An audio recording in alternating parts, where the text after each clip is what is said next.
Purim is this week, and this is a replica of the Cyrus cylinder, one of the most famous archaeological artifacts in history. And King Cyrus, gave permission for all the people that he had conquered to return to their land and to rebuild whatever they needed to do. Included in that were the Jews. The book of Daniel tells us, and also in Ezra, and the Talmud tells us that Cyrus, in Hebrew Koresh, granted permission for the Jews to return to Israel and to rebuild the temple, and that permission is recorded on the Cyrus cylinder in Babylonian cuneiform inscription.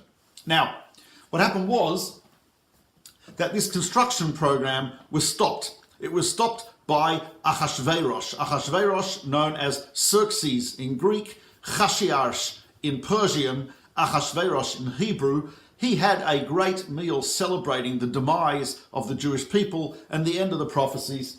In that meal, the scroll of Esther tells us that Hashkois Bikli Zahav, that they drank in golden vessels. This is a replica of a Persian drinking vessel known as a raiton.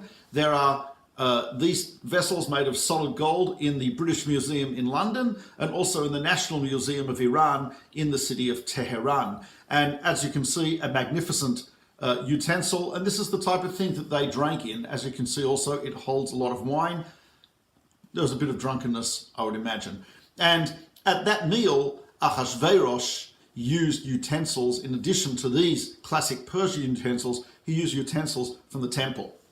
Afterwards, his vizier, Prime Minister Haman, had launched a plot to destroy the Jews, and he used a lottery, a Persian lottery known as a Pur. Now, if you go to the Yale University Museum in Connecticut, you will see in the museum this.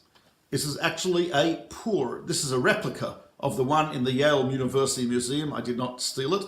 And it is a Pur, which is exactly the type of Pur that Haman would have used. How exactly it was used is unclear. It's possible it was used like a die that we have today with different things written on the different sides. Some say it was used by throwing it on a diagram of the months, see which one it fell on. Some say a whole bunch of them were put into a pottery vase with a narrow opening, and you'd shake it out and see which one came out. So this is a Pur, and the plural of Pur, Purim, and that is the festival we are celebrating this week.